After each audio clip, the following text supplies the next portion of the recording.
In the year 1775, a journey from London to Dover was fraught with challenges. The road was wet and muddy, and the heavy coach moved at a sluggish pace, pulled by weary horses. Suddenly, a rider appeared in the distance, galloping swiftly towards the coach. Stop. What do you want?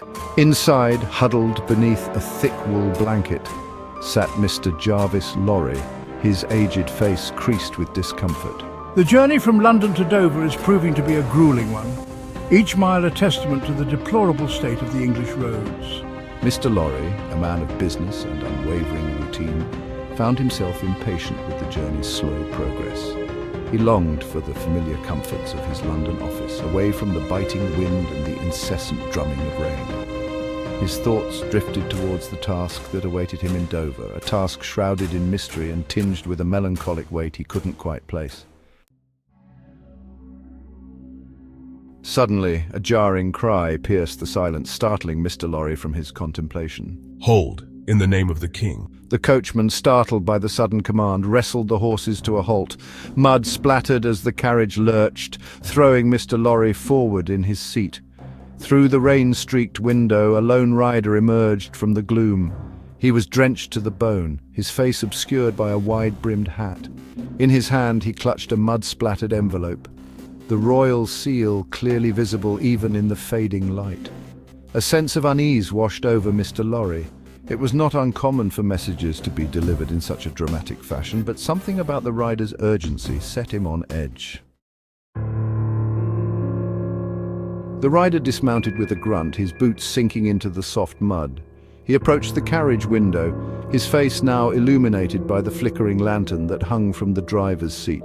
He was young, barely a man, with a smattering of freckles across his nose and eyes that shone with a strange intensity.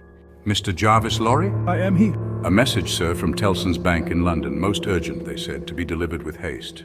Mr. Lorry accepted the letter, his fingers brushing against the rider's cold, wet skin.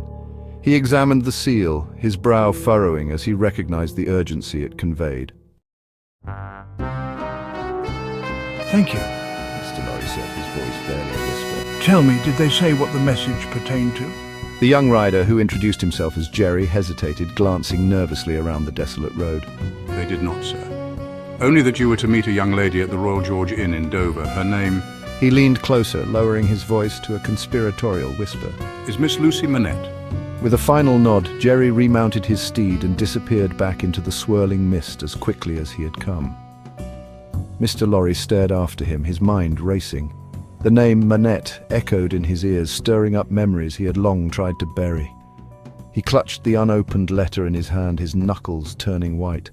It seemed the past he had tried so hard to escape was finally catching up with him. Of the situation. In a time when danger lurked around every corner, the road to Dover was not just a passage, but a perilous journey filled with uncertainty. As the sun began to set, the fate of those traveling this treacherous path hung in the balance.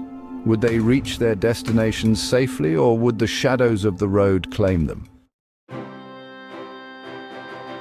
With her mother's golden hair and her father's intelligent eyes. Miss Manette, I apologize for the unconventional summons, but I come bearing news concerning your father. Lucy's breath hitched, her hands trembling slightly as she clasped them together. My father?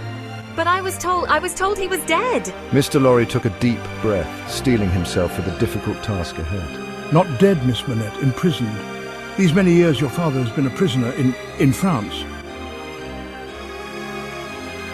Lucy stared at him, her eyes wide with a mixture of shock and disbelief.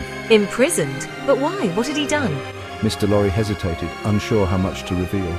The reasons are unclear, Miss Manette, but there is hope, a way to bring him home. He reached into his coat pocket and produced the letter, handing it to her with a tenderness that belied his usually gruff demeanor. This letter contains instructions on how we can help your father. Lucy took the letter, her fingers tracing the faded ink with a reverence that touched Mr. Lorry deeply.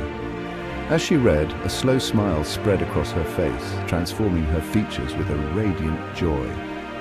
But the joy was quickly replaced by a wave of overwhelming emotion. Her eyes fluttered closed, her body swaying precariously as she crumpled to the floor in a dead faint. At that moment, the parlour door swung open and a woman rushed to Lucy's side. Lucy, what is it? What has he said?